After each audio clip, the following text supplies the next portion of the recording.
സർക്കാർ ഗവർണർ പോര് മുറുകുന്നതിനിടയിൽ 15ാം നിയമസഭയുടെ 10ാം സമ്മേളനത്തിന് ഇന്ന് തുടക്കമാകും. ഗവർണറുടെ നയപ്രഖ്യാപന പ്രസംഗത്തോടെയാണ് സമ്മേളനത്തിന് തുടക്കമാവുക. കേന്ദ്ര സർക്കാരിനെതിരെയുള്ള വിമർശനങ്ങൾ പ്രസംഗത്തിൽ ഗവർണർ ഉൾപ്പെടുത്തുമോ എന്നതാണ് ഉറ്റുനോക്കുന്നത്. നിയമസഭയ്ക്ക് മുന്നിൽ നിന്ന് കെ വിനോദും രാജ്ഭവന് മുന്നിൽ നിന്ന് ശാലിനിയും ചേരുന്നുണ്ട്. ആദ്യം വിനോദിലേക്കാണ്. വിനോദ കടുത്ത സാമ്പത്തിക പ്രതിസന്ധിയാണ്. അതിനിടയിലാണ് ഇപ്പോൾ ബജറ്റ് സമ്മേളനത്തിന് ഇന്ന് തുടക്കമാകുന്നത്. എങ്ങനെ വിലയിരുത്താം? തീർച്ചയായും 15ാം നിയമസഭയുടെ 10ാമത് സമ്മേളനമാണ് ഇന്ന് ചേരുന്നത്.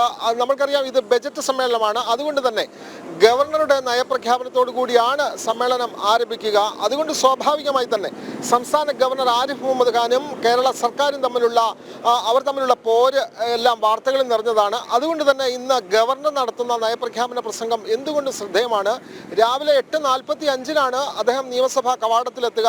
അവിടെ മുഖ്യമന്ത്രിയും പ്രതിപക്ഷ നേതാവും സ്പീക്കറും എല്ലാം ചേർന്ന് സഭയുടെ ചട്ടപ്രകാരം സ്വീകരിച്ച് സഭാ മന്ദിരത്തിനുള്ളിലേക്ക് കൊണ്ടുപോകും. അവിടെയാണ് ഗവർണർ നയപ്രഖ്യാപന പ്രസംഗം നടത്തുന്നത്.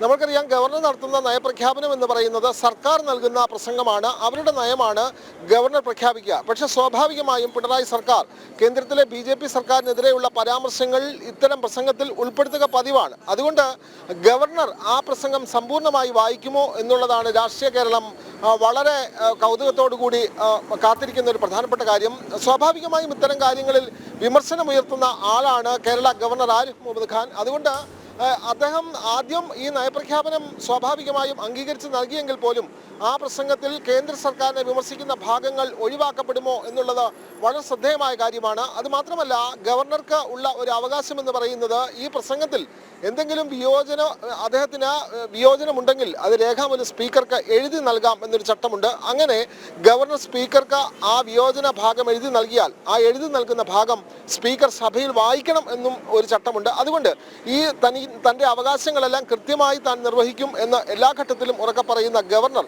ഇത്തരം കാര്യങ്ങൾ ചെയ്യുമോ എന്നുള്ളത് വളരെ പ്രധാനപ്പെട്ട കാര്യമാണ്. ഇന്ന് സഭയിൽ ഗവർണറുടെ നയപ്രഖ്യാപന പ്രസംഗം മാത്രമേ ഉണ്ടാവുകയുള്ളൂ. തുടർന്നുള്ള സമ്മേളനങ്ങളിലൊക്കെ തന്നെ വിവിധ ബില്ലുകളും വിവിധ ഭേദഗതി ബില്ലുകളും ഒക്കെ തന്നെ ചർച്ചയ്ക്ക് വരുന്നുണ്ട്. ഈ സഭാ സമ്മേളനം കൂടുമ്പോൾ സർക്കാരിന് മുമ്പിലുള്ള ഏറ്റവും വലിയ വെല്ലുവിളി എന്ന് പറയുന്നത് മുഖ്യമന്ത്രിക്കും മകൾക്കുമെതിരെ ഉയർന്നിട്ടുള്ള മാസപ്പടി ആരോപണം തന്നെയാണ്. ഈ മാസപ്പടി ആരോപണം പ്രതിപക്ഷം ഏത് നിലയിൽ ഉയർത്തും എന്നുള്ളത് സഭയിൽ കണ്ടറിയേണ്ട ഒരു കാര്യം തന്നെയാണ്. കാരണം ഈ മാസപ്പടി എന്ന് പറയുന്നത് മുഖ്യമന്ത്രിക്കും മകൾക്കും മാത്രമല്ല, പ്രതിപക്ഷത്തെ നേതാക്കളും മാസപ്പടി വാങ്ങി എന്നുള്ള CMRLന്റെ രേഖകൾ പുറത്തു വന്നിട്ടുണ്ട്. അതുകൊണ്ട് ഇതിനെ ഏത് തരത്തിലായിരിക്കും സർക്കാർ പ്രതിരോധിക്കുക, അല്ലെങ്കിൽ പ്രതിപക്ഷം ഇത് ഏത് നിലയിലാണ് ഉന്നയിക്കുക എന്നുള്ളത് വളരെ ശ്രദ്ധേയമായ ഒരു കാര്യമാണ്. മറ്റ് നിരവധി രാഷ്ട്രീയ പ്രശ്നങ്ങൾ കേരളത്തിലുണ്ട്. യൂത്ത് കോൺഗ്രസിന്റെ സംസ്ഥാന അധ്യക്ഷനെ അറസ്റ്റ് ചെയ്തതടക്കമുള്ള രാഷ്ട്രീയ വിഷയങ്ങൾ നിയമസഭയിൽ ഉയർത്താൻ തന്നെയാണ് പ്രതിപക്ഷം ആലോചിക്കുന്നത്. എന്തായാലും പ്രക്ഷുബ്ധമായ ഒരു സഭാ സമ്മേളനത്തിനാണ് ബജറ്റ് സമ്മേളനത്തിൽ തുടക്കമാവുക.